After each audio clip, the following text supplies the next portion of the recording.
Sir ప్రక్రియలో బెంగాల్లో 90 లక్షల ఓట్లు తొలగిస్తే 30 లక్షల ఓట్లు మాత్రమే ముస్లింలవన్నారు బీజేపీ రాష్ట్ర అధ్యక్షుడు రామచంద్రరావు. నరేందర్ సరెండర్ అన్న కాంగ్రెస్ హైదరాబాద్లో రోడ్డుకు ట్రంప్ పేరు ఎలా పెడుతుందని ప్రశ్నించారు.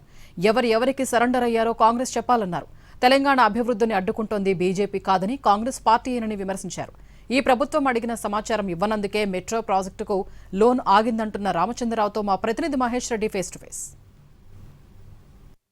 బీజేపీ రాష్ట్ర అధ్యక్షుడు రామచంద్రరావు గారు ఉన్నారు. లేటెస్ట్గా తెలంగాణలో జరుగుతున్నటువంటి డెవలప్మెంట్ పైన వారు మాటల్లో వినేటువంటి ప్రయత్నం చేద్దాం. సార్ చెప్పండి, ఇది రీసెంట్గా తెలంగాణకు సంబంధించినటువంటి విషయంలో రేవంత్ రెడ్డి కామెంట్ చేశారు. అదేవిధంగా ఏదైతే కేంద్ర ప్రభుత్వం నుంచి కానీ లేకపోతే జపాన్ లోను రాకుండా కేంద్రం అడ్డుకుంటుందని చెప్పేసి కూడా వారు ఆరోపించినటువంటి నేపథ్యం. కేంద్రం కానీ బీజేపీ కానీ మా మంత్రులు కానీ ఎవరు కూడా ఏ స్టేట్ అయినా సరే డెవలప్మెంట్కి ఎవరు అడ్డుకోరు. తెలంగాణ డెవలప్ కావాలి అనేది ఫస్ట్ కోరిక కూడా మాకే ఉంది. ఎందుకంటే తెలంగాణకు మేము కూడా పోరాడినాం కదా. ఇక్కడ కాంగ్రెస్ పార్టీ చాలా విచిత్రంగా గతంలో బీఆర్ఎస్ పార్టీ ఆడిన అబద్ధాలే వీళ్ళు ఆడుతూ ఉన్నారు. సాంకేతికమైన కొన్ని ప్రొసీజర్స్ ఉంటాయి, అవి ఫిల్అప్ చేయకుండా వాళ్ళు అడిగినటువంటి దానికి సమాధానం ఇవ్వకుండా, వాళ్ళు ఇచ్చినటువంటి సలహాలని పట్టించుకోకుండా వాళ్ళు ఏమన్నారంటే operation and maintenance cost first మీరు దాని మీద పెట్టండి, మీకు ఏదైతే గతం లోన్ రీపేమెంట్స్ అవుతుంటాయో అది ఒక డిలే చేసుకోండి, ఎందుకంటే ఆపరేషన్ మెయింటెనెన్స్ అనేది చాలా ఇంపార్టెంట్, దాన్ని చేసుకున్న తర్వాత మీరు మెయింటైన్ చేయమని వాళ్ళు అడ్వైస్ ఇచ్చారు. లేదు మేమే ఫస్ట్ రీపేమెంట్ స్టార్ట్ చేస్తాం అనే దీంట్లో ఆ కాస్ట్ తర్వాత ఫైనాన్షియల్ ఫీజిబుల్ రిపోర్ట్ ఒకటి ఉంటుంది ఆ ప్రాజెక్టులో, అది కూడా వీళ్ళు పెట్టకపోతే దీన్ని అది ఆగింది. ఇది కిషన్ రెడ్డి గారు ఆపినరు, అది ఆపిన ఏం లేదు. దీన్ని సాంకేతికమైన కొన్ని ఉన్నాయి, ఆ ప్రొసీజర్ ప్రకారం వీళ్ళు పెట్టాలి. దానికి వాళ్ళ లోపాలు పెట్టుకొని ఈరోజు భారతీయ జనతా పార్టీ కేంద్ర ప్రభుత్వం మీద కానీ కిషన్ రెడ్డి మీద కానీ ఇది పొరపాటైనటువంటి ప్రచారం కాంగ్రెస్ పార్టీ చేస్తాం. ఎస్ఐఆర్ పేరుతో ముస్లింల ఓట్లనే ఎక్కువగా తీసేస్తున్నారు. గతంలో ఎక్కడైతే ఎస్ఐఆర్ జరిగిందో ఎక్కువ కూడా ముస్లిం ఓట్లు పోయాయి. ఇక్కడ కూడా అదే పరిస్థితి వచ్చేటువంటి అవకాశం ఉందని చెప్పి మంత్రి అజరుద్దీన్ అన్నటువంటి పరిస్థితి. నేను అజరుద్దీన్గా ఒకటే మాట చెప్తున్నాను, మీరు కొన్ని రోజులు బెంగాల్ పోయిరండి, మీరు తిరిగి రండి.